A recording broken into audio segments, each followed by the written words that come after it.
Kibera, Nairobi, is the slum home to 700,000 people, the most unlikely setting for a ballet school. But with the help of Michael's dedicated teaching, students here have become accomplished dancers, winning scholarships for further education. Let's take a look at this story.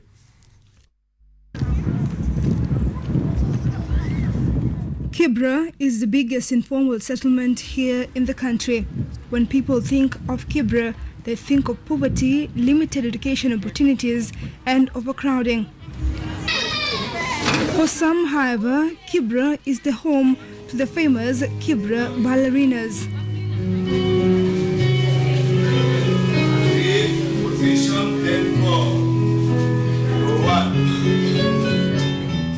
For years, ballet, a highly technical dance, is known to be a preserve for the rich and well-to-do in the society.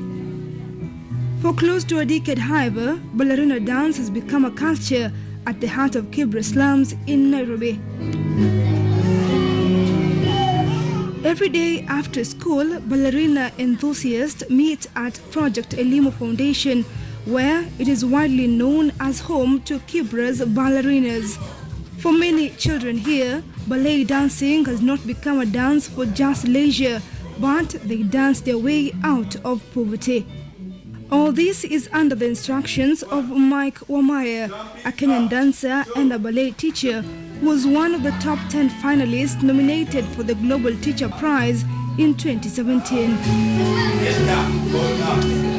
Wamaya started his journey back in 2009 and always had a passion of nurturing co-curricular activities for children living in informal settlements.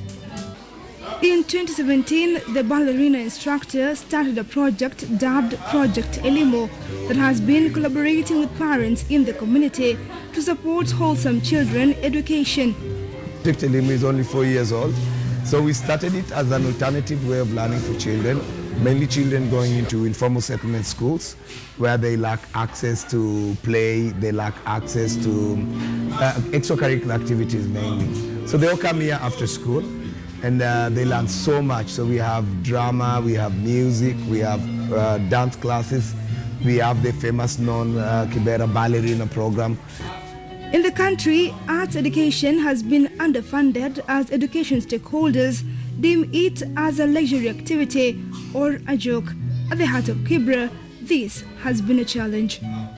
We are a country struggling with tribalism, struggling with bad governance. When you dance, there's a lot of equality in there. By investing in arts, you bring in equality, you bring in cohesion, you bring in acceptance of people in regards to your ability or able and disabled. So people grow up together. And so by investing in arts, we'll be able to invest into the wider community. So the biggest challenge is we just don't have investments. If we would get investments, we'll be able to do lots. Michael Meyer reveals to me that arts has been one of the tools that has churned out stars in the global arena. For children and youth in the informal settlement, it has been the hope at the end of the tunnel. Mainly, Project Elimu have brought a lot of hope and solutions to this community, and not only in Kibera alone. In Nairobi in general, we have children who are now dancing in the States. We have children who are now coming in as disabled kids, being looked at as outcasts, and now they're coming in as dancers and solution developers.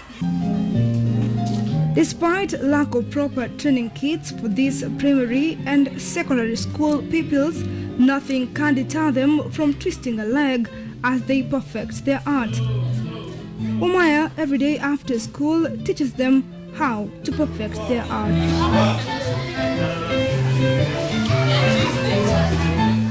Lydia Accord is a young ballerina who has perfected her art of this Italian dance for 3 years, and for her, it has become a cushion from the reeling poverty in Kibera. The dream is always one, to become the greatest ballerina.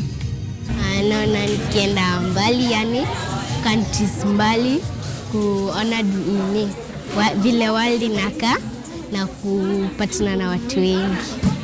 About 95% of the population in Kibera live below the poverty line. Dance is a source of joy and happiness for Lydia, but also a way to get out of the slum. Imenisaidia, nimesponsoriwa shule, wakanilipia school fees, na naendelea vizuri shule. When Lydia is done with practicing ballerina, she heads home with the satisfaction that practice makes perfect.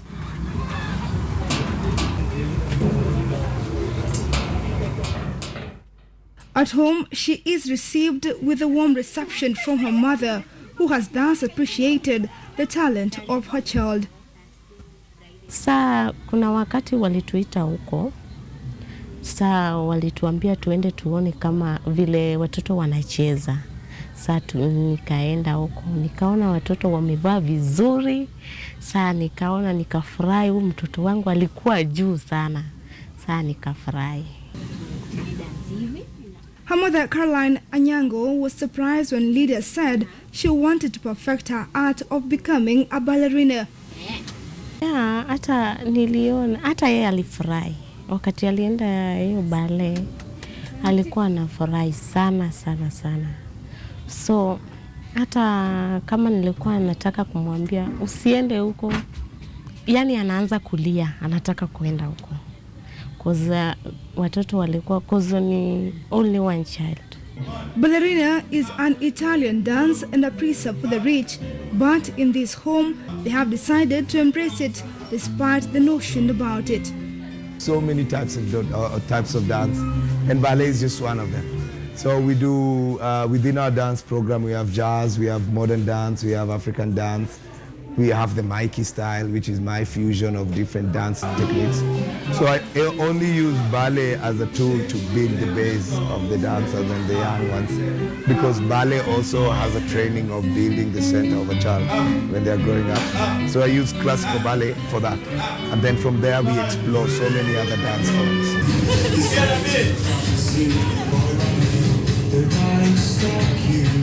Dance has always been part of the African culture as it was used for different leisure activities. But if you thought it wasn't a lucrative art, think again. I know dancers who are really living large, and I've been able to travel around the world just because of dance. So dance has the solution, it just needs to be done well. If you do it well, it pays. For these young ballerinas, the dream is that one day they will dance their way out of poverty and become a statement that ballerina dance is not a preserve of the rich, that they also are ballerinas. Irene Mwangi, KUTV, Nairobi.